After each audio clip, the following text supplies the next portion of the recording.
अस्सलाम वालेकुम।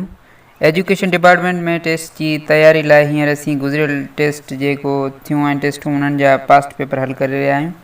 गुज़िरियल वीडियो में असां जनरल साइंस इस्लामियात ऐं समाजी अभ्यास जो सेक्शन हल कयोसीं। अॼु असीं इंग्लिश जो सेक्शन हल कंदासीं। इंग्लिश जे सेक्शन में पहिरीं आहे choose the word with correct spelling in the following options. हेठि जेके बि लफ़्ज़ ॾिनल आहिनि हुननि में जेको सही स्पेलिंग वारो लफ़्ज़ आहे उहो पाण खे सेलेक्ट करिणो आहे। पहिरीं आहे ट्यूज़डे, त हिन में जेको डी आहे TUESDAY उहो सही आहे। हुनखां पोइ आहे परचेज़, त हिन जो बी ऑप्शन सही आहे PURCHASE। हुनखां पोइ आहे फाइनलाइज़, त हिन जो ए सही आहे FINALISE। चोथों आहे इन में विंडो जेको चौथे जो सी सही आहे WINDOW। पंजे में चैम्पियन, त पंजे जो सी सही आहे CHAMPION। छहों आहे लैंग्वेज, हिन में हिननि खां टाइपिंग में थोरी मिस्टेक थी वई आहे छो त हिन जो A ऐं D ॿई सही आहिनि। हुनखां पोइ आहे choose the correct part of speech for the underlined words in the following sentence. हेठि जेके बि जुमिला ॾिनल आहे हुननि में जंहिं लफ़्ज़ जे हेठि लकी ॾिनल आहे उहो छा आहे उहो पाण खे ॾिसणो आहे। उहो फेल आहे, वर्ब आहे, सम आहे या पार्ट ऑफ स्पीच जे हिसाब सां उहो छा आहे। पहिरीं आहे she is offering prayers now, त हिन में नाउ जेको आहे उहो छा आहे आर्टिकल, वर्ब, एडवर्ब, एडजेक्टिव, त हिन में सी सही आहे यानी नाउ एडवर्ब आहे। Why are you playing here जे हेठि लकीर आहे त ही पुछनि पिया हेयर छा आहे, त हेयर ब एडवर्ब आहे, सी ऑप्शन सही आहे। If you come I will help you, if जे हेठि लकीर आहे त इफ़ छा आहे वर्ब आहे, प्रोनाउन आहे, आर्टिकल आहे या कंजक्शन आहे, त हिन जो सही जवाब डी थींदो यानी कंजक्शन आहे। My mother is cooking rice for me, त हिन में राइस जे हेठि लकीर आहे त इहो बी थींदो, माना इसम आहे rice. He is the boy हू स्कोर्ड A50, हू जे हेठि लकीर आहे हू, प्रोनाउन, इंटरजेक्शन, वर्ब या नाउन, त हिन जो सही जवाब थींदो प्रोनाउन।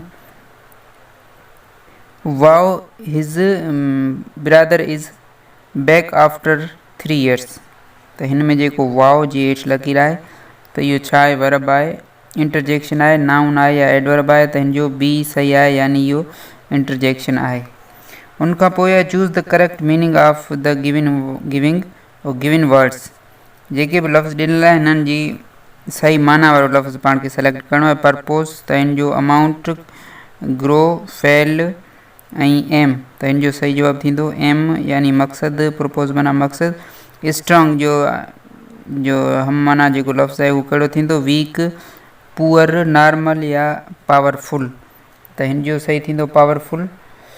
उनखां पोइ स्क्रिप्ट, हिन जा ऑप्शन आहिनि राइटिंग, ड्राइंग, राइट, सीरीज़, त हिन जो सही जवाब थींदो राइटिंग ए। रीसाइड, हिन जा ऑप्शन आहिनि side by side, live, long, road side, हिन जो सही ऑप्शन आहे बी। उनखां पोइ आहे मेयर्स, हिन जा ऑप्शन आहिनि स्टेप, ट्रेयर, स्टॉप, मीनिंग, त हिन जो सही जवाब थींदो ए यानी स्टेप। अपडेटेड, हिन जा ऑप्शन आहिनि late, decorated, latest, up down, त हिन जो हम माना लफ़्ज़ थींदो लेटेस्ट। पोइ आहे choose the correct preposition for the following blanks. जेके हेठि ख़ाली ॾिनल हुननि में पाण खे ई लफ़्ज़ ॾिना पिया आहिनि हुननि मां सेलेक्ट करे लिखिणो आहे। The goat dash the bus to go to their village, त हिन में एट ईंदो, फ्रॉम ईंदो, इन ईंदो या इन टू ईंदो, त हिन जो सही जवाब डी आहे into. Milk is different dash water from into on in, त हिन जो ए सही थींदो from milk is different from water. He called me dash the morning 8 of in on, त हिन जो सी सही थींदो इन, ही called me in the morning. It has been raining dash morning from 8 of since, हिन जो डी सही थींदो it has been raining since morning. I have been working here dash the last 3 years from for in since, त हिन जो B सही थींदो फार। The paper will be done dash then from for on by त हिन जो D सही थींदो the paper will be done by देन। उनखां पोइ आहे choose the correct form of the verb for the following blanks. माना हिन में बि जेके खाल ॾिनल आहिनि हुननि में पाण खे लफ़्ज़ जेके हेठि ॾिना पिया आहिनि इहे लिखणा आहिनि। This road dash really dangerous is being been या बी त हिन जो ए सही थींदो is. Look she dash the car so fast does drives is driving been driving was driving त हिन जो बी सही थींदो is driving. Look she is driving the car so fast. We dash to him yesterday was going have gone will be going went त हिन जो D सही थींदो we went to him yesterday। उनखां पोइ आहे they dash the game here tomorrow will played will play या shall play त हिन में बि बी सही थींदो they will play the game here tomorrow।